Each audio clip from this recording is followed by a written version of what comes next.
இந்த தேகம் அழியும் கூடாரம், இதை நம்பி யார் பிழைப்பார்? இந்த தேகம் அழியும் கூடாரம், இதை நம்பி யார் பிழைப்பார்? என் பிதா வீட்டில் வாசஸ்தலங்கள் உண்டே, இயேசுவோடு நான் கூடியிருப்பேன். என் பிதா வீட்டில் வாசஸ்தலங்கள் உண்டே, இயேசுவோடு நான் கூடியிருப்பேன். இந்த தேகம் சொல்லுமா? இந்த தேகம் அழியும் கூடாரம், இதை நம்பி யார் பிழைப்பார்?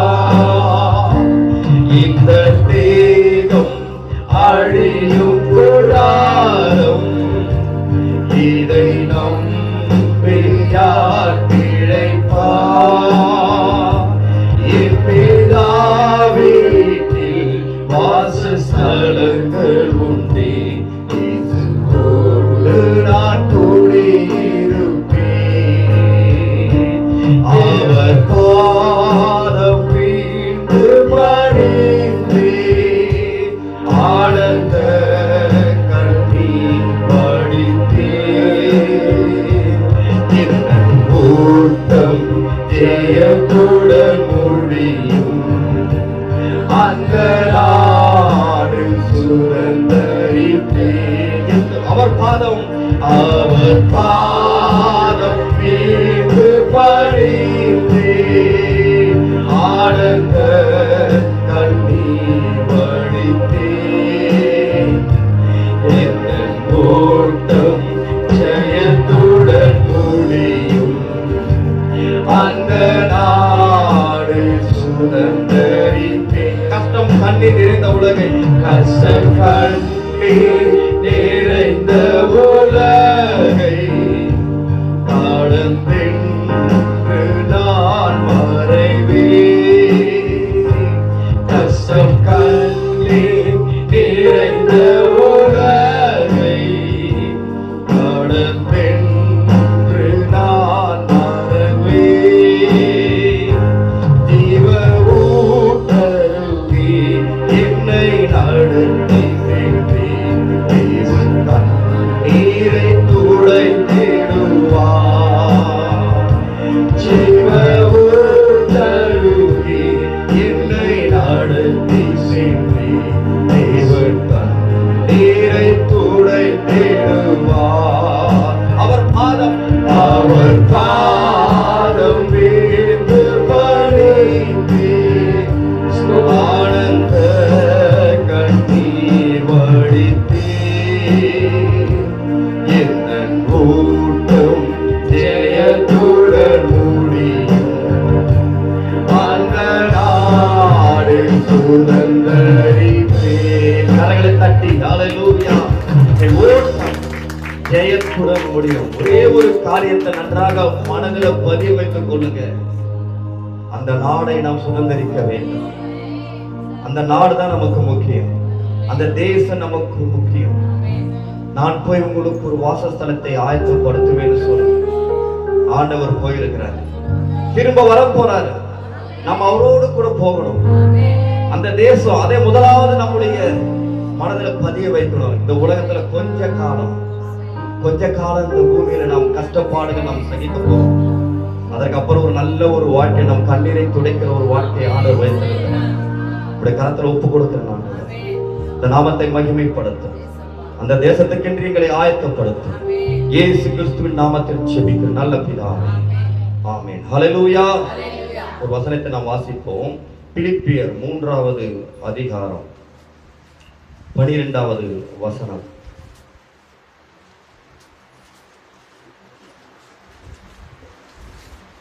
சரிங்களா? 3:12 வாசிங்க. நான் அனைத்தாயிற்று அல்லது முற்றிலும் தெரிந்தவனான என்று எண்ணாமல் கிறிஸ்து இயேசுவினால் நான் எதற்காக பிடிக்கப்பட்டனோ அதை நான் பிடித்துக் கொள்ளும்படி ஆசையாக தொடர்கிறேன். நான் எதற்காக பிடிக்கப்பட்டேனோ அதை நான் பிடித்துக் கொள்ளும்படி ஆசையாய் தொடர்கிறேன். இன்றைக்கு ஆசையாய் தொடர்கிறேன். பிடித்துக் கொண்டதை, பிடிக்கப்பட்டதை நான் பிடித்துக் கொள்ளும்படி ஆசையாய் தொடர்கிறேன். அப்போஸ்தலனாகிய பவுல் சொன்ன ஒரு ஸ்டேட்மெண்ட் சொல்லலாம், அவருடைய அறிக்கை. அவர் சொல்றாரு, எதற்காக நான் பிடிக்கப்பட்டேன் அதை நான் பிடித்துக் கொள்ளும்படிக்கு அதை நான் ஆசையாய் தொடர்கிறேன். அப்போ இன்னொரு இடத்துல சொல்லப்படுது, நான் எப்படி இருக்க வேண்டும் என தேவன் விரும்புகிறாரோ அப்படி நான் ஏற்கனவே இருக்கிறேன் என்று எண்ணவில்லை.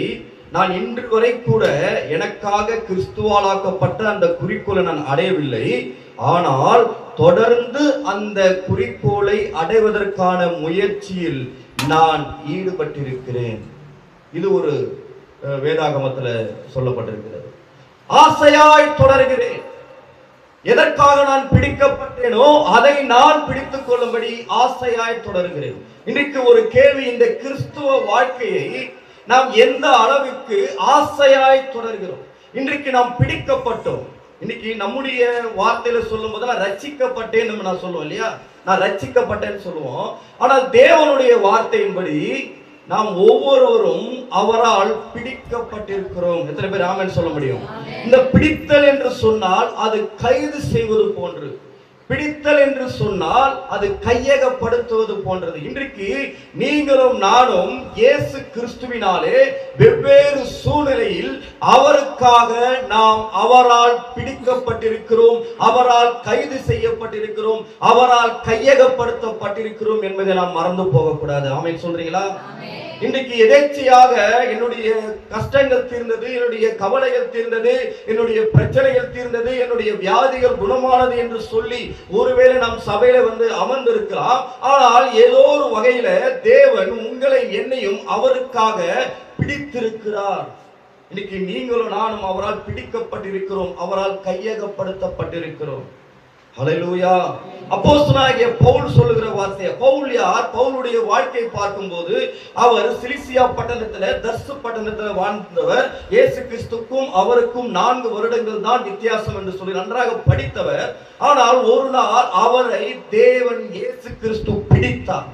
தமஸ்கு வீதியில கிறிஸ்தவர்களை கொலை செய்ய வேண்டும் என்று சொல்லி ஒரு கட்டளையை பெற்றுக்கொண்டு அவர் தமஸ்கு பட்டணத்திற்கு போகும்போது வழியிலே இயேசு கிறிஸ்து அவரை சந்தித்து அவரை அவர் பிடித்தார், அல்லது அவரை அவர் ஆட்கொண்டார், அல்லது அவரை கையகப்படுத்தினார். நீ சொல்லுறீங்களா? சில நிலங்கள்லாம் அரசாங்கம் கையகப்படுத்தியது, பொசஸ் பண்ணிட்டாங்கன்னு அர்த்தம். எடுத்துக்கொண்டார்கள், அவங்களுக்கு என்று எடுத்துக்காங்க. அதே மாதிரி அப்போஸ்தலனாகிய பவுலை தனக்கென்று ஆண்டவர் பிடித்துக் கொண்டார். இது ஊழியக்காரர்களுக்கு மாத்திரமல்ல, இன்றைக்கு அமர்ந்திருக்கிற நீங்கள் ஒவ்வொருவரும் அவருடைய ஊழியக்காரர்கள், அவருடைய சீஷர்கள், சீஷிகள் என்பதை மறந்து போகக்கூடாது. ஆமென் சொல்றீங்களா? இன்னைக்கு இங்க இருக்கிற ஒவ்வொருவருமே அவருடைய ஊழியக்காரர். அதற்காகத்தான் தேவன் நம்மை தெரிந்து கொண்டார். ஏதோ நம்மை அழைத்து வீட்டையும் காரையும் பங்களாவையும் பணத்தையும் நகையும் கொடுக்க ஆண்டவர் நம்மை அழைக்கவில்லை. இவை எல்லாமே பவுலுக்கு இருந்துச்சு. படிப்பு இருந்துச்சு, பணம், நல்ல செல்வந்தன், நல்ல சமுதாயத்தில் நல்ல அந்தஸ்து பெற்றவர், செனகரிப்பு சங்கத்தில் அவர் இருந்தார். அவருக்கு கப்பல்கள் ஓடியது, நல்ல பெரும் பணக்காரராக, கோடீஸ்வரராக, நன்றாக படித்து பட்டம் பெற்று கமாலியல் பாதத்தில் அவர் கல்வி பயின்றார். அந்த நாட்களில் கமாலியன் பாதத்திலே பயின்றவர் என்று சொன்னால் அவர்கள் பெரிதாக மதிக்கப்பட்டவர்கள். அப்படிப்பட்ட ஒரு பவுலை இயேசு கிறிஸ்து தனக்கென்று பிடித்துக் கொண்டார். இன்னைக்கு நீங்களும் நானும் அவரால் பிடிக்கப்பட்டவர்கள். அது மாத்திரமல்ல, பிடிக்கப்பட்ட பவுல் தான் எதற்காக பிடிக்கப்பட்டேன் என்பதை அவர் அறிந்திருந்தார். இதுவும் முக்கியம். இன்னைக்கு நாம் இதை அறிந்து கொள்ள வேண்டும். எதற்காக தேவன் என்னை ரட்சித்தார்? எதற்காக தேவன் என்னுடைய வாழ்க்கையில இவ்வளவு ஆசீர்வாதங்களை கொடுத்திருக்கிறார்? எதற்காக ஒரு வியாதியிலிருந்து என்னை குணப்படுத்தி என்னை சுகப்படுத்தினார்? எதற்காக எனக்கு ஒரு புதிய ஜீவனை கொடுத்தார்? எதற்காக நல்ல குடும்பத்தை தேவன் எனக்கு கொடுத்தார் என்பதை நாம் ஒவ்வொரு நாளும் இந்த எதற்காக என்கிற ஒரு கேள்வி நம்மிடத்துல எழும்பிக் கொண்டே இருக்கும். எதற்காக இந்த வாழ்க்கை? இன்னைக்கு எப்படிப்பட்ட வாழ்க்கையிலிருந்து ஆண்டவர் உங்களை என்னையும் தூக்கி எடுத்திருக்கிறார்? எப்படிப்பட்ட சூழ்நிலையை ஆண்டவர் மாற்றி இன்றைக்கு ஒரு சமாதானத்தை நம்முடைய குடும்பத்திலே ஆண்டவர் வைத்திருக்கிறார்? எவ்வளவு கௌரவப்படுத்தியிருக்கிறார். நம்மை புறமே தள்ளினவர்கள், நம்மை வெட்கப்படுத்தினவர்கள், உதாசீனப்படுத்தினவர்கள், என் வீட்டு வாசலுக்கே நீ வரக்கூடாதுன்னு சொல்லி நம்மை விரட்டி அடித்தவர்கள் எல்லாம் இப்ப நம்மை அழைக்கும்படியா அவர்கள் மத்தியிலே அவர்களுக்கு முன்பாக தலை நிமிர்ந்து வாழும்படியாக ஆண்டவர் நம்மை மாற்றி இருக்கிறார் என்று சொன்னார். எதற்காக?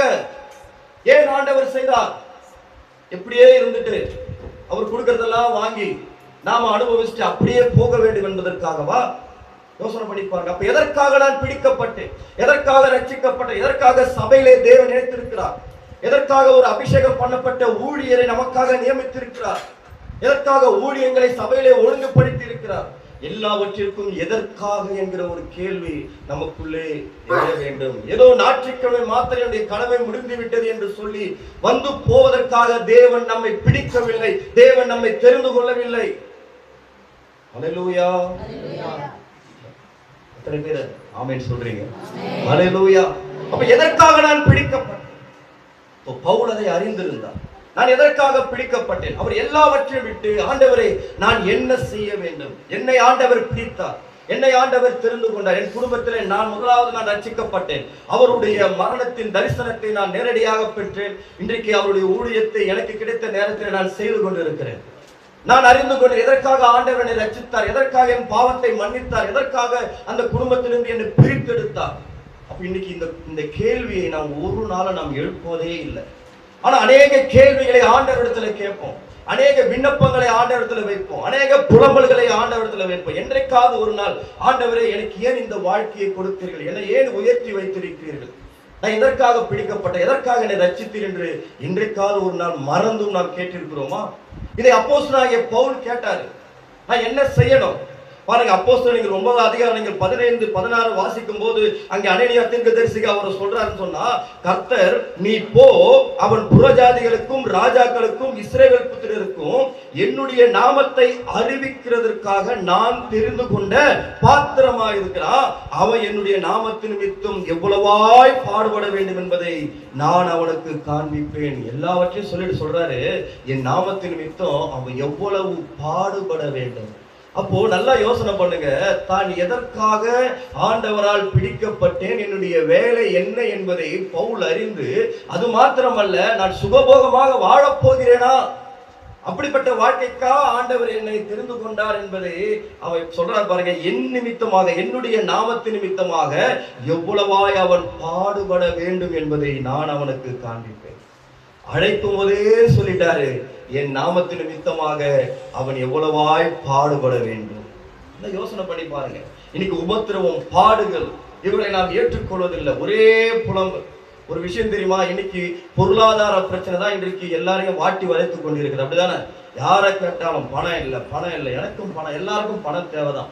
இன்னைக்கு தமிழ்நாடே கிட்டத்தட்ட 8,33,000 கோடி கடன் இருக்கும். இன்னைக்கு எல்லாரும் எதோ சொல்லுங்க, இத்தனை லட்சம், இத்தனை லட்சம், இத்தனை லட்சம். நான் பார்த்தா தமிழ்நாடு தான் 8,33,000 கோடி கடன். வட்டி மட்டுமே 63,000க்கு மேல, 63,000 கோடி கிட்ட என்ன பண்றாங்க? சாரி, 63,000 வட்டியே கட்டுறாங்களா? ஒரு ஆளு மேல 1.25 லட்சம் கடன் சும்மா இருக்கான். நீங்களும் நாமும் நம்முடைய சொந்த வேலைக்காக தான் கடன் வாங்கி வட்டி கட்டுவோம். ஆனா இன்னைக்கு நம்ம ஒவ்வொரு பிரஜை மேலையும் 1.25 லட்சம் கடன் இருக்கான். யோசனை பண்ணி பாருங்க. அவ்வளவு பெரிய கடனுக்குள்ள தமிழ்நாடு தான் அதிக கடன் வாங்கினதா ஒரு குறிப்பு சொல்லுது. நாட்டிலேயே தமிழ்நாடு தான். அது அப்போ இந்த பொருளாதாரம் என்பது எல்லாருக்கும் ஒரு விஷயம். இன்னைக்கு பொருளாதார தேவை என்பது எல்லாருக்கும் ஒரு விஷயம். ஆனால் இன்னைக்கு இந்த உபத்திரவங்களையும் துன்பங்களையும் கஷ்டங்களையும் நாம் சகித்துக் கொள்வதில்லை, புலம்புகிறோம். அல்லேலூயா. எவ்வளவாய் பாடுபட வேண்டும் என் நாமத்தின் நிமித்தம். இவையெல்லாம் நம்முடைய சுய காரியங்களுக்காக நாமே ஏற்படுத்திக் கொண்ட, நாமே விரித்து கொண்ட வலைகள். ஆண்டவருக்காக நாம் எந்த ஒரு காரியத்தை நாம செய்யல. அப்படிதானே? இன்னைக்கு என்னுடைய சுயத்துக்காக நான் விரித்து கொண்ட வலையிலே சிக்கிக்கொண்டு நான் மாட்டிக்கொண்டேனே என்று நான் புலம்பிக் கொண்டு இருக்கிறேன். ஆனால் இங்க பாத்தீங்கன்னா என் நாமத்தின் நிமித்தம் அவன் எவ்வளவாய் பாடுபட வேண்டும்.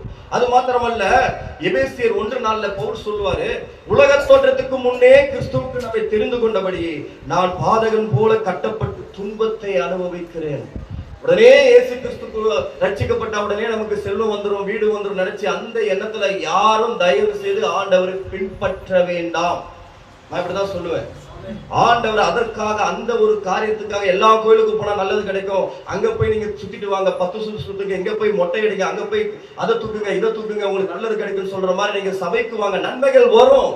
எப்பொழுது ஒரு அவர் முழுமையாய் விசுவாசித்து இந்த நோக்கத்திற்காக மாத்திரம் தயவு செய்து ஆண்டவரை தேட வேண்டாம். நமக்கு இதை விட மேலான ஒரு ஆசீர்வாதத்தை ஆண்டவர் வைத்திருக்கிறார். அந்த ஆசீர்வாதத்தை நோக்கி நாம் போவோம் என்று சொன்னால் பூமிக்குரிய எல்லா ஆசீர்வாதங்களும் தன்னால நம்ம வந்து சேரும். ஆமென் சொல்றீங்களா?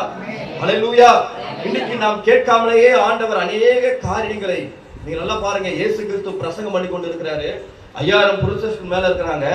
ஆனால் அவ்வளவு பேச்சு அவங்க கேட்ட பிறகு கடைசியா அவங்க பசியா இருக்கிறாங்களே அப்படின்னு சொல்லி அவர்களுக்கு உணவை ஆயத்தப்படுத்தி கொடுத்தார். அப்போ அவர் சொல்ற ஒரு வார்த்தை, இதுவரைக்கும் ஆவிக்குரிய உணவை நான் கொடுத்திருந்தேன், இப்போ உங்களுக்கு உலக பிரகாரமான உங்கள் சரீரத்துக்கான உணவை தருகிறேன் என்று சொல்லி அவர் அத்தனை பேரையும் போஷித்தார். நம்முடைய தேவைகளை அவர் அறிந்திருக்கிறார், நம்முடைய பிரச்சனைகளை அவர் அறிந்திருக்கிறார், நம்முடைய சூழ்நிலைகளை அவர் அறிந்திருக்கிறார். ஒருபோது நம்ம எப்போதுமே தனியா கைவிட மாட்டார்கள்.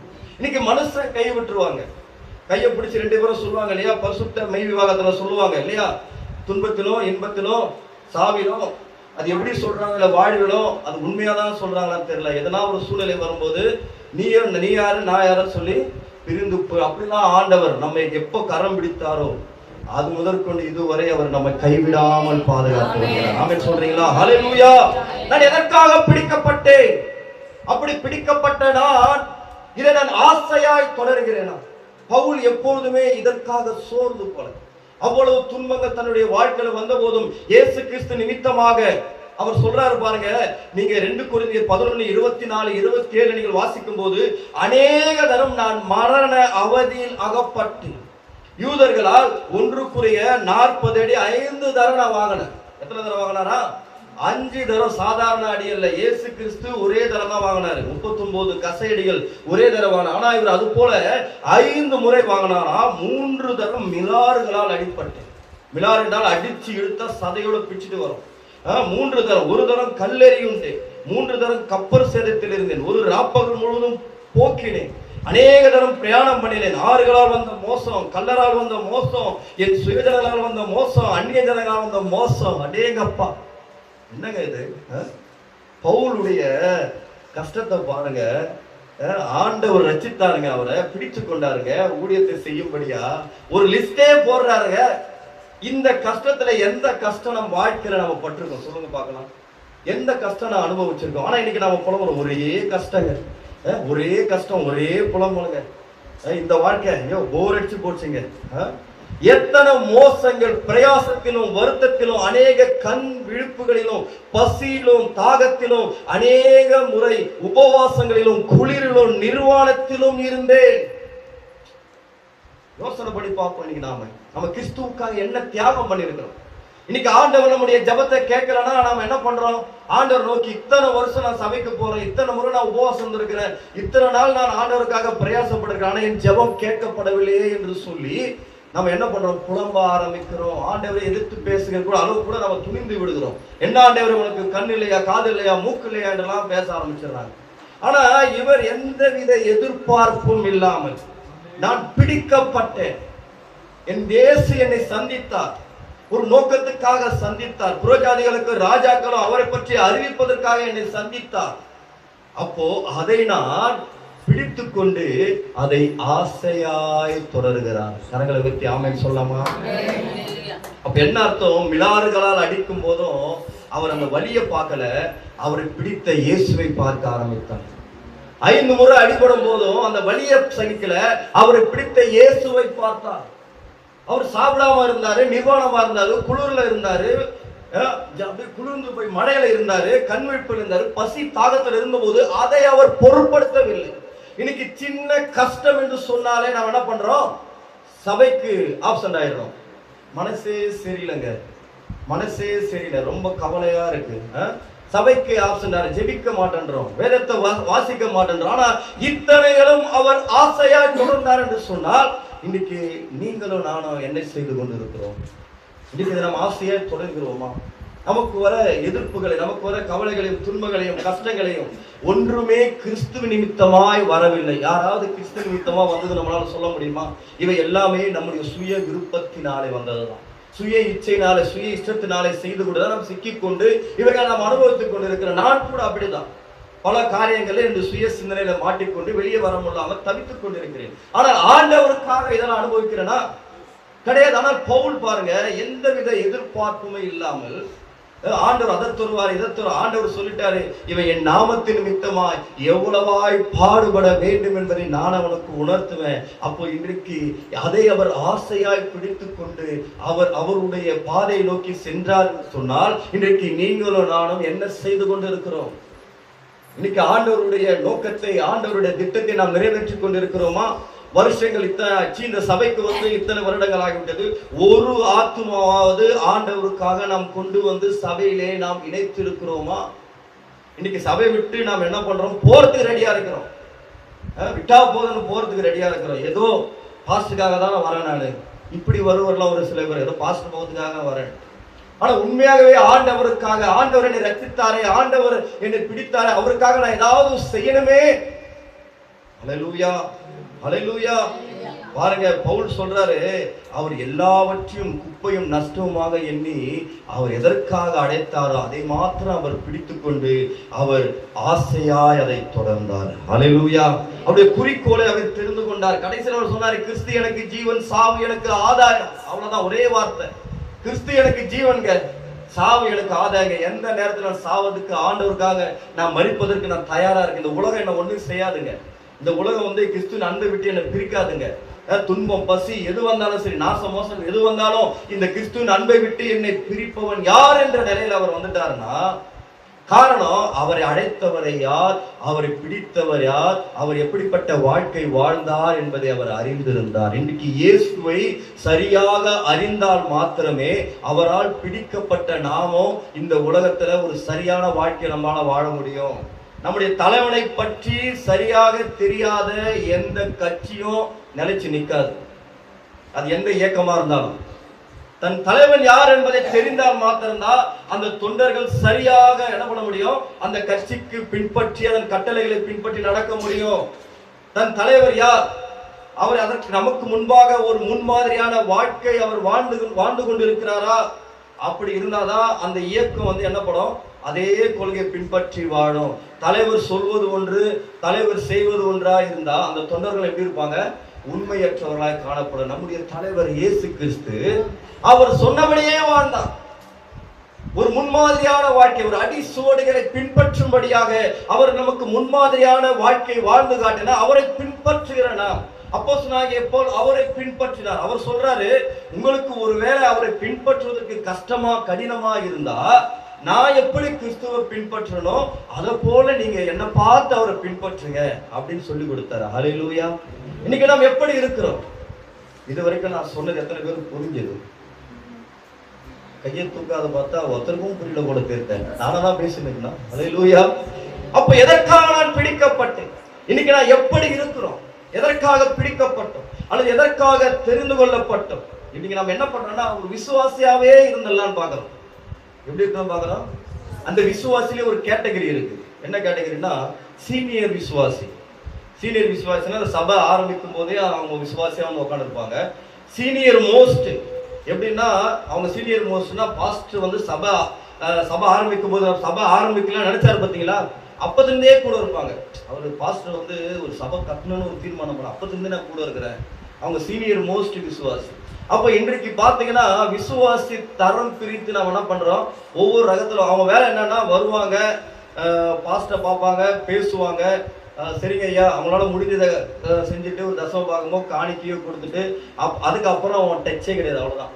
அதுக்கப்புறம் வந்து என்னன்னா எப்பனா ஃபோன் பண்ணா ஒரு நல்லது கெட்டது, ஒரு அடக்க ஆராதனை, ஒரு காது குத்து, ஒரு மஞ்சள் நீராட்டு விழா, இந்த மாதிரினா பாஸ்டருக்கு ஃபோன் பண்ணி ஐயா இந்த மாதிரி இருக்கு வாங்க, வரலன்னா போவோம், இப்படிலாம் வர இருக்குது. இந்த மாதிரி ஒரு சூழ்நிலாம் இருக்கு. அதெல்லாம் பாஸ்டருக்கு தான் தெரியும். வரலன்னா இவங்களா ஒரு நேரத்தை ஃபிக்ஸ் பண்ணிப்பாங்க. அந்த நேரத்துக்கு தான் நாம போகணும். அவங்க டேட்டை வந்து நம்ம கிட்ட கேட்க மாட்டாங்க. பாஸ்டர்கிட்டலாம் வந்து டேட்டை கேட்க மாட்டாங்க. அவங்க ஐயா இந்த நாள் நல்லா இருக்கிற மாதிரி தெரியுது, இந்த நாளில் நீங்கள் ஃப்ரீயான்னு கேட்க மாட்டாங்க. இவங்க டேட்டை குறித்து எல்லாம் பண்ணிட்டு எல்லாருக்கிட்டும் சொல்லிட்டு அப்புறம் வந்து பாஸ்டர் கிட்ட வந்து ஐயா இந்த டேட்டில் வச்சிருக்கேன் நீங்கள் வந்தால் நல்லா இருக்குமே. இவர் அந்த நேரத்தில் எல்லாம் ஒரு மீட்டிங்கில் கமிட் ஆகிருப்பாரு. ஸோ கமிட் ஆனாலே ரெண்டு பக்கமும் முடியாது. இங்கே போகிறதா அங்கே போகிறதா, இங்கே போனால் விசுவாசி கோச்சுங்க ஒரு கோவம், அப்ப இப்படிப்பட்ட சூழலா இவங்களாம் வந்து எப்படின்னா சபைக்கும் அவங்களுக்கும் வந்து ஊழியத்துல எந்த பங்கும் கிடையாது, வருவாங்க போவாங்க. ஆனா அதற்காக தேவன் நம்மை அழைக்கணும். நல்லா புரிந்து கொள்ளுங்க. இன்றைக்கு சபை என்பது எல்லாம் சேர்ந்து கர்த்தரை ஆராதிக்கிற இடம். ஊழியம் என்பது எல்லாரும் சேர்ந்து செய்வது. ஒருவர் மேல மாத்திரம் நம்ம பாரத்தை செலுத்தி அது அவருக்கு அழைக்கப்பட்ட அழைப்பு, அவர் மாத்திரம் தான் செய்யணும், அது அவர் குடும்பத்தோடு தான் செய்யணும் என்று சொல்லி இன்றைக்கு விசுவாசிகள் நினைப்பதனாலதான் இன்றைக்கு சபை வளரல. இன்னைக்கு சபையில வளர்ச்சி என்பது ஏன் விசுவாசிகள் வருவதில்லை, ஏன் ஊழியர் செய்ய வாஞ்சல சொன்னா அது அவருக்கு கொடுக்கப்பட்ட அபிஷேகங்க. இன்னைக்கு ஒவ்வொருத்தரையும் ஆண்டவர் அழைத்து இருக்கிறார். எப்போது தெரியுமா நம்மளால செய்ய முடியும் சொன்னா, பவுல் சொல்லுவாரு 2 கொரிந்தியர் 5:14, கிறிஸ்துவின் அன்பு எங்களை நெருக்கி ஏவுகிறது. ஆமென் சொல்லலாமா? இந்த கிறிஸ்துவின் அன்பு நம்ம நெருக்க ஆரம்பிச்சுட்டா நம்மளால சும்மாவே இருக்க முடியாது. அப்ப இன்னைக்கு போதகரையோ அல்லது குறிப்பிட்ட ஒருத்தர் மாத்திரம் தான் அந்த அன்பு நெருக்கி ஏவுதா? அந்த அன்பு நம்மளை நெருக்கலையா? அந்த அன்பை நாம் அனுபவிக்கலையா? அவருடைய அன்பு நம்முடைய வாழ்க்கையில இல்லையா? அந்த அன்பை நாம் ருசித்து பார்க்கலையா இன்னும்? ஹல்லேலூயா. புரியுதா உங்களுக்கு? அப்ப இந்த அன்பு நமக்குள்ளே வரும்போது அந்த அன்பு நம்மளை சும்மா இருக்க விடாது. இன்னைக்கு ஒரு புடவை வாங்கிட்டா போதும், அந்த புடவை எல்லாருக்கும் போய் சுத்திட்டு ஒரு நாள் பொறுத்தவரை, ஏன்னா நல்லா இருக்கு இந்த இடத்துல வாங்கினேன், இல்லை ஏதோ ட்ரெஸ் எடுத்துட்டா இது அந்த கடையில வாங்கினேன் ரொம்ப சூப்பரா இருக்கு, விலை பார்த்தீங்களா ரொம்ப நியாயமா இருக்கு அப்படின்னு சொல்லி டிசைன் சூப்பரா இருக்கு சொல்லி அது எல்லாருக்கிட்டையும் ரவுண்ட் அடிச்சுட்டு வந்து சேரும். எப்படி? பணம் இல்லாமே விளம்பரம். எப்படி? அவங்க ஒண்ணு நம்ம கொடுக்க போறது கிடையாது. உதாரணத்துக்கு எதனா ஒரு ஸ்டோரி எடுத்துங்க, அவன் நமக்கு 10 காசு தர போறது கிடையாது. ஆனா நம்ம விளம்பரப்படுத்துவோம். சிஸ்டர், பிரதர், இந்த ட்ரெஸ் இங்கதான் எடுத்தேன், அவ்வளவு சூப்பர், துணி ரொம்ப தரமா இருக்கு, விலையும் நல்ல நியாயம், ஆடி தள்ளுபடி, போங்க ஒன்னு எடுத்தா ஒண்ணு ஃப்ரீ, நீங்க போய் வாங்குங்கன்னு சொல்லி அந்த அதுல ஈர்க்கப்பட்டு இல்லையா, அந்த துணி அந்த தள்ளுபடி எல்லாம் ஈர்க்கப்பட்டு நம்ம வாய் சும்மா இருக்காது. பாக்குறவங்கலாம் போய் சொல்லு, உண்மையா போய், ஆனா சும்மா கதை சொல்லல, நம்ம எல்லாம் செஞ்சிருப்போம் இல்லையா, அங்க போங்க இங்க போங்கட்டு. ஆனா கிறிஸ்துவின் அன்பு நம்மை நெருக்கும் போது, என்னைக்குனா ஒரு நாள் போயிட்டு இவருடைய அன்பை நான் ருசித்து பார்த்திருக்கேன், நீங்களும் ருசிக்க வாருங்கன்னு சொல்லி எத்தனை பேர் கிட்ட நம்ம தைரியமா சொல்லியிருப்போம். அப்ப இவர்களால சும்மா இருக்க முடியல. பிடிக்கப்பட்ட அப்போஸ்தலனாகிய பவுலால சும்மா இருக்க முடியல. அவருடைய அன்பை ருசி பார்த்த ஒரு உண்மையான தேவனை ருசித்து பார்த்த பவுலால சும்மா இருக்க முடியல. அந்த அன்பு, அவர் பட்ட பாடுகள், அவர் நமக்கு பாவங்களை அவர் சுமந்து கொண்டு, நம்முடைய சாபங்களை அவர் ஏற்றுக்கொண்டு, நம்முடைய நோய்களை எல்லாம் அவர் கல்வாரி சிலுவையில அவர் அடைந்து தீர்த்தாரே, அவர் மரித்து உயிரோடு கூட எழுந்து ஜீவனுள்ள தேவனாய் நம்மோடு கூட இருந்து இன்றைக்கும் அவர் நம்மை நடத்தி கொண்டிருக்கிறாரு. அந்த அன்பு அவர் சும்மா இருக்க முடியல. பாத்திரமெல்லாம் போய் சொல்றாரு அன்பை பத்தி. அந்த அன்பு நெருக்கி ஏவுகிறது.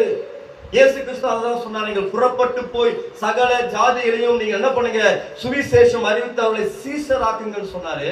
இன்னைக்கு எத்தனை பேருடைய இருதயத்துல கிறிஸ்துவுடைய அன்பு நெருக்கி ஏவுது?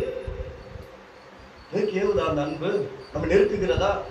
இன்னைக்கு ஆத்துமாக்கள் மடிந்து கொண்டிருக்கிறார்கள், ஆத்துமாக்கள் பாவத்திலே சிக்கி கொண்டிருக்க. நம்மையும் ஒரு நாள் ஆண்டவர் இந்த பாவத்திலிருந்து நம்மை தூக்கி எடுத்தாரு. நாமளும் ஒரு நாள் தரித்திரத்தில் இருந்தோம், வியாதியில் இருந்தோம், நமக்கு சுகப்படுத்தினாரு, நம்முடைய தரித்திரத்தை போக்கினாரு. இன்றைக்கு அதே பிரச்சனையோடு இன்னைக்கு எத்தனை ஜனங்கள் வாழ்ந்து கொண்டிருக்கிறார். நமக்கு தெரிந்தவர்கள், பக்கத்துல இருக்கிறவங்க, நண்பர்கள், உறவுகள் வாழ்ந்து கொண்டிருக்கிறார்களே, இவர்களுக்கும் அந்த அன்பை நாம் சொல்லுகிறோமா? அப்படி நாம் சொல்லியிருந்தோம் என்றால் இன்றைக்கு எல்லா சபைகளும் நிரப்பப்பட்டிருக்கும். இன்னைக்கு ஒரு சுயநலமான ஒரு வாழ்க்கை. இன்னைக்கு நான் உண்டு, என் வேலை உண்டு, அவ்வளவுதான். டைம் கிடைச்சா நான் செய்யறேன், நேரம் கிடைச்சா செய்யறேன். ஆனா நாட்கள் பொல்லாதவர்களானதால் காலத்தை பிரயோஜனப்படுத்திக் கொள்ளுங்கள்.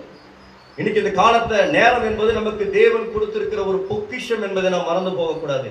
நேரத்தை விட்டா அதை திரும்பி என்ன பண்ண முடியாது, நாம் அதை திரும்ப பெற்றுக்கொள்ள முடியாது. இன்னைக்கு பணம் போனா கூட திரும்ப சம்பாதிச்சிடலாம், ஆனா பாஸ்ட் இஸ் பாஸ்ட், அவ்வளவுதான். நேரம் போனா போனதுதான். நேரம் என்பது தேவன் நமக்கு கொடுத்திருக்கிற பொக்கிஷம். இந்த நேரத்தை தேவனுக்கென்று நாம் எந்த விதத்திலே செலவு செய்கிறோம்? இன்னைக்கு மணிக்கணக்கா போன் பண்ணுவோம், ஒண்ணுமே புரியாம பேசிக்கொண்டிருப்போம். அப்போ பேசும்போது கேட்டா என்ன பேசுறீங்கன்னா, சும்மா பேசணும். 1 மணி நேரம் பேசியிருப்பாங்க. எத்தனை மணி நேரம் பேசியிருப்பாங்க? 1 மணி நேரம். 1 மணி நேரம் பேசிட்டு என்னங்க பேசுனீங்கன்னா, சும்மா தாங்க பேசினேன். அந்த 1 மணி நேரத்துல ஒண்ணுமே கிடையாது. அந்த 1 மணி நேரத்தை ஆண்டவருக்காக நாம் செலவு செய்திருந்தா எவ்வளவு ஆசீர்வாதம். இன்னைக்கு ஒரு இடத்துல போய் சும்மா ஒரு 3 பேர் நின்று தேவையில்லாத பேசியிருப்பாங்க, சும்மா டைம் பாஸ் பண்றாங்க. சில பேர் சொல்லுவாங்க நேரமே போலங்க, சில பேர் டைம் பாஸ்ங்க. இந்த டைம் பாஸ் பண்றது, நேரமே போதல்ன்றதெல்லாம் நம்முடைய கிறிஸ்தவருடைய வாயிலிருந்து வரக்கூடாது. ஆமென் சொல்றீங்களா? ஹல்லேலூயா. நேரத்தை செலவிடணும்னு சொன்னா ஒண்ணு நம்முடைய சொந்த வேலைகள், அந்த வேலை ஸ்தலத்துல செலவிடணும், குடும்பத்துல செலவிடணும், அடுத்தது தேவனோடு தான் நாம் செலவிட வேண்டும். ஆமென் சொல்றீங்களா? இந்த டைம் பாஸ் பண்ண 4 பேர் நின்று பேசுறது, அந்த ஃப்ரெண்டு வர சொன்ன வாலிப பிள்ளைகள்லாம் நல்லா கேட்கணும். அந்த ஃப்ரெண்டு பீச்சுக்கு வர சொன்னா, அந்த ஃப்ரெண்டு பார்க்கு வர சொன்னா, ஒரு ஜாலியா நாங்க என்ஜாய் பண்றோம், ஒரு என்டர்டெயின்மெண்ட் பண்றோம். இந்த என்டர்டெயின்மெண்ட் என்ஜாய்மெண்ட் பண்ணுகிற காலம் இதுவல்ல, காலம் இதுவல்ல. இன்னைக்கு ஆண்டவரோடு நம்முடைய நேரத்தை நாம் செலவு செய்ய வேண்டும். அப்ப யாரால அது ஆசையா தொடர முடியும் என்று சொன்னால், ஆண்டவர் சொல்வார், இயேசு கிறிஸ்து அவர் எல்லோரும் நோக்கி, நீங்க லூக்கா 9:23, 14, 27 வாசித்து பார்த்தா தெரியும். ஒருவன் என் பின்னே வர விரும்பினால் அவன் தன்னைத்தான் வெறுத்து தன் சிலுவையை அனுதினமும் எடுத்துக்கொண்டு என்னை பின்பற்ற கடவன்.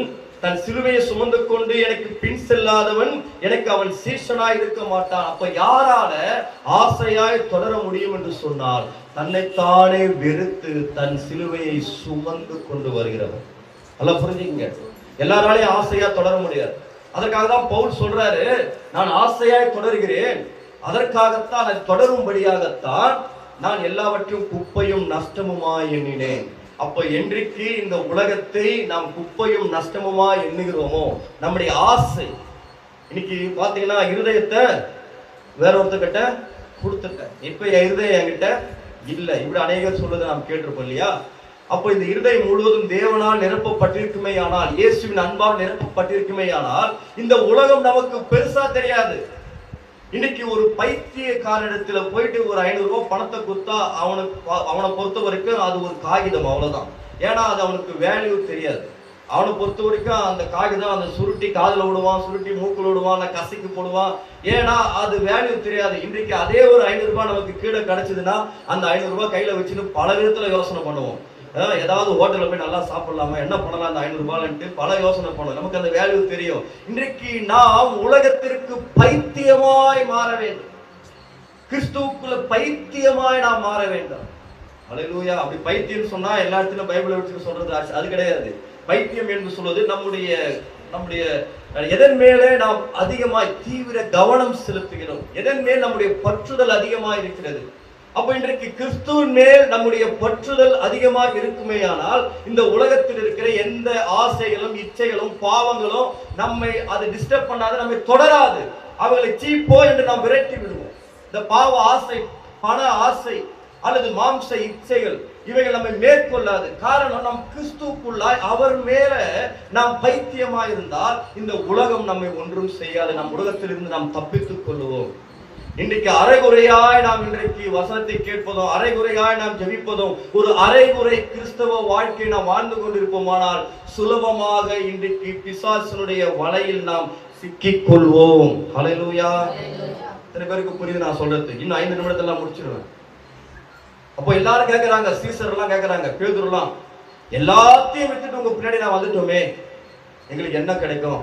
அப்ப நீங்க என்கிட்ட கேட்கலாம், இப்படிலாம் செஞ்சா எங்களுக்கு என்ன கிடைக்கும்? ஒண்ணுமே கிடைக்கலையே நம்ம சொல்லுவோம் இல்லையா? எல்லாத்தையும் நீ சொல்றீங்க, பிடித்துக் கொள்ளும்படி நான் ஆசையாய் தொடர்கிறேன்னு சொல்றீங்க. சரி, உண்மைதான். அப்படி ஆசையா தொடர்ந்தா என்னங்க கிடைக்கும்? அப்படிதானே? உண்மைதான். இயேசு கிறிஸ்து என்ன பண்ணாரு? பேதுருவை அவ்வளோ மீனை கொடுத்தாரு. பாவம், அன்னைக்கு மீனே இல்லை, அந்த படகு நிறையத்தக்கதாக அவ்வளவு மீன். நான் ஏற்கனவே சொல்லியிருப்பேன், நம்மை பொறுத்த வரைக்கும் அது மீன், அவனை பொறுத்த வரைக்கும் அது பணம். ஒவ்வொரு மீனும் பணம். அப்படி அது வித்தானா லட்சக்கணக்கில் வந்திருக்கும், எல்லா பிரச்சனையும் சால்வா இருக்கும். ஆனா அவ்வளவு மீனை கொடுத்தோம். உடனே ஆண்டவர் சொல்லிட்டாரு, எல்லாத்தையும் விட்டுட்டு ஏன் பின்னாடி வா, உன்னை நான் மனுஷனை பிடிக்கிறவர்களாக மாற்றுவேன்.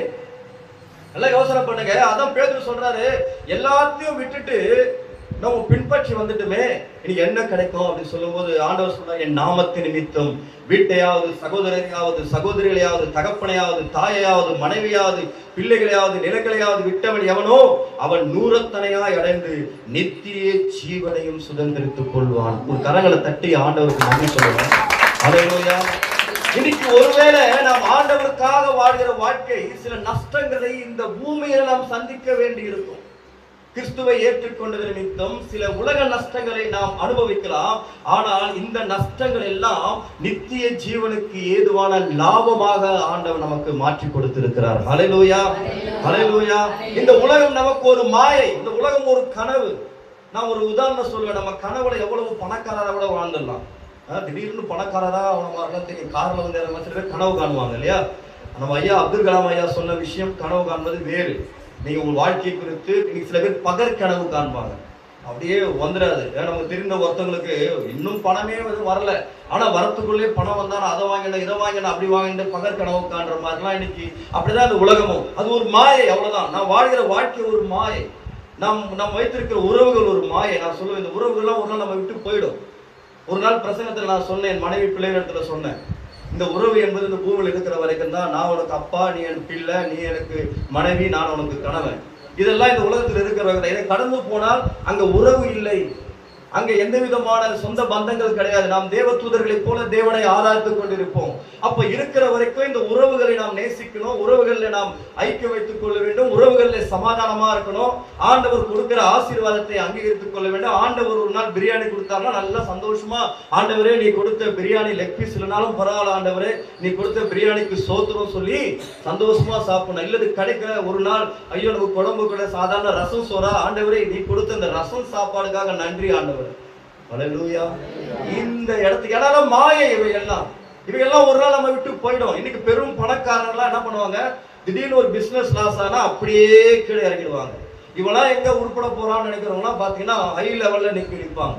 இன்னைக்கு இதெல்லாம் மாயை. ஆனா நம்ம ஒரு நிஜத்தை நோக்கி ஓடிக்கொண்டிருக்கிறோம். அப்ப நிஜம் என்பது தேவன் நமக்காக பரலோகத்திலே வைத்திருக்கிற அந்த நித்திய ஜீவன், அந்த சுதந்திரம். அப்ப நாம் நிஜத்தை நோக்கி நாம் பிரயாணித்துக் கொண்டிருக்கிறோம். அப்ப எதற்காக நான் பிடிக்கப்பட்டேன்? இன்மைக்காக மாத்திரம் நாம் கிறிஸ்துவின் மேல் நம்பிக்கை உள்ளவர்களாய் இருந்தால் எல்லா மனுஷரை பார்க்கலும் நாம் பரிதவிக்கப்பட்டத்தக்கவர்களாய் இருப்போம். 1 கொரிந்தியர் 15:19 சொல்லியிருக்கோம். இன்மைக்காக மாத்திரம், இந்த பூமியின் வாழ்க்கைக்காக மாத்திரம் நாம் சபைக்கு வருவதும் ஆண்டவரை தேடுவதும் மாத்திரம் நாம் இருந்தோமானால் இந்த பூமியில் உள்ள மனுஷர்களை பார்க்கிறோம் நாம் எல்லாம் பரிதவிக்கப்பட்டவர்கள். காரணம், நாம் கைவிடப்படுவோம். ஹல்லேலூயா. நம்முடைய எண்ணம் முழுவதும் நம்முடைய மனவாளன் வரப்போறாரு, அவரை எதிர்பார்த்து கொண்டிருப்பதுதான். எத்தனை பேர் ஆமென் சொல்றீங்க? எத்தனை பேர் ஆமென் சொல்றீங்க? ஹல்லேலூயா. அப்போஸ்தலர் 20, 23, 24 நீங்க வாசித்தீங்கன்னா அவர் சொல்றாரு, அவருடைய விருப்பத்தை சொல்றாரு, கட்டுகளும் உபத்திரவங்களும் எனக்கு வைத்திருக்கிறது என்று பரிசுத்த ஆவியானவர் பட்டணந்தோறும் தெரிவிக்கிறதை மாத்திரம் அறிந்திருக்கிறேன். ஆகிலும் அவைகளில் ஒன்றையும் குறித்து நான் கவலைப்படேன். என் பிராணனையும் நான் அருமையாக எண்ணேன். என் ஓட்டத்தை சந்தோஷத்தோடு முடிக்கவும் தேவனுடைய கிருபையின் சுவிசேஷத்தை பிரசங்கம் பண்ணும்படிக்கு நான் கர்த்தராகிய இயேசுவினிடத்தில் பெற்ற ஊழியத்தை நிறைவேற்றவே விரும்புகிறேன். எவ்வளவு அருமையான, கைகளை தட்டி ஒரு நன்றி சொல்லுவோம். அவரால் நமக்கு முன்னுதாரணமாக, நான் சாக போறேன்னு தெரியும், அதை பத்தி நான் கவலைப்பட மாட்டேன். இதுதாங்க கிறிஸ்துவ வாழ்க்கை, இதுதான் கிறிஸ்துவ. நம்மெல்லாம் ஜெயிக்க பிறந்தவர்கள். நம்மள யாரு? எப்போதுமே மூஞ்ச சோகமா வச்சு, எப்போதுமே கவலை, ஒரே பிரச்சனை, எப்போதுமே போற, இருக்குதோ இல்லையோ ஆண்டவர் என் கூட இருக்காரு. இன்னைக்கு நான் செத்தாலும் நான் பரலோகத்துல போய் பரதேசில போய் இளைப்பாரி கொண்டு இருக்கிறேன். நம்பிக்கை உள்ளவர்களா இன்னைக்கு அநேக ஜனங்கள் நடைப்பிடமாய் திருந்து கொண்டிருக்கிறாங்க. இன்னைக்கு நம்ம ஜீவன் உள்ளவர்களாய் திருந்து கொண்டிருக்கிறோம். ஏன்னா ஜீவனுள்ள கிறிஸ்து நமக்குள்ள இருக்கிறாரு. இன்னைக்கு ஜீவனுள்ள கிறிஸ்துவை இன்றைக்கு தெய்வமாக நாம் பெற்றிருக்கிறோம். சகல ஜனங்களை பார்க்க நாம் விசேஷமானவர்கள். ஹல்லேலூயா. நான் சொல்லும் போதே ஒரு சத்தமா ஒரு ஹல்லேலூயா. நம்மளாம் விசேஷமானவர்கள், நம்மளாம் ஸ்பெஷல். பணியா சொன்னால ஸ்பெஷல் அப்படின்ட்டு நாம் எல்லாருமே ஸ்பெஷல் தான். ஹல்லேலூயா. ஒருத்தருக்கு ஒருத்தர் யாருக்கும் வேறுபாடுமே கிடையாது. நாம் எல்லோரும் தேவனுடைய பார்வையில விசேஷமானவர். அப்ப சொல்றாரு, என் ஓட்டத்தை நான் சந்தோஷமா முடிக்கணும். இதுதான் நம்முடைய வேலை. ஓட்டத்தை சந்தோஷமா முடிக்கணும். நல்ல போராட்டத்தை போராடினேன், ஓட்டத்தை முடித்தேன், நான் விசுவாசத்தை காத்துக்கொண்டேன். இன்னைக்கு எதற்காக நாம் பிடிக்கப்பட்டோம்? எதற்காக தேவன் நம்மை சந்தித்தார்? எதற்காக நாம் ரட்சிக்கப்பட்டோம்? நாம் பிடிக்கப்பட்டதை நாம் ஆசையா தொடர்றோமா?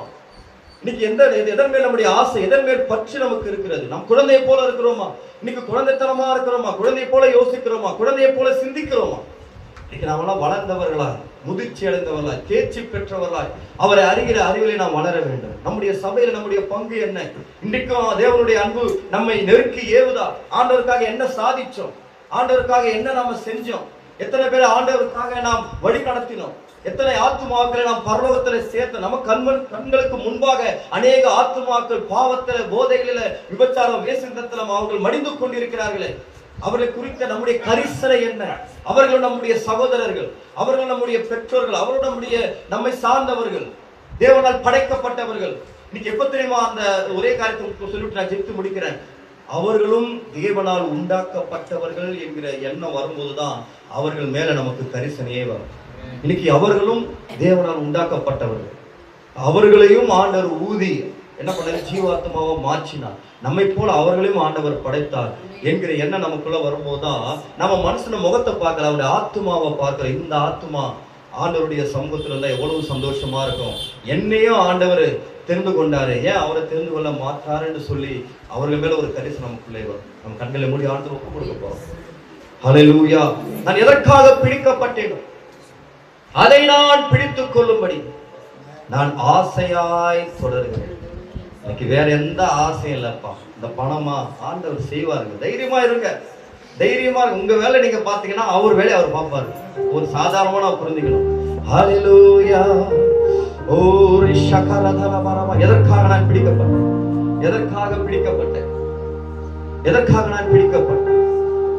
ஹல்லேலூயா. அதை நான் பிடித்துக் கொள்ளும்படி ஆசையாய் தொடர்கிறேன். நான் சொல்லுங்க, அதை நான் பிடித்துக் கொள்ளும்படி ஆசையா. அந்த கிறிஸ்தவாய் போர் அடிச்சு போச்சா நமக்கு? சோகமாவே இருந்து கொண்டு ஹல்லேலூயா ஜீசஸ். வேறு ஒரு ஆசை இல்ல இயேசு ராஜா, உம்மை தவிர. எத்தனை பேர் சொல்ல முடியும்? உம்மை தவிர வேறு ஒரு ஆசை இல்ல இயேசு ராஜா, உம்மை தவிர. உண்மையா சொல்லுவீங்களா? உம்மை தவிர உம் பாதம் பணிந்து உம்மையே தழுவினேன்.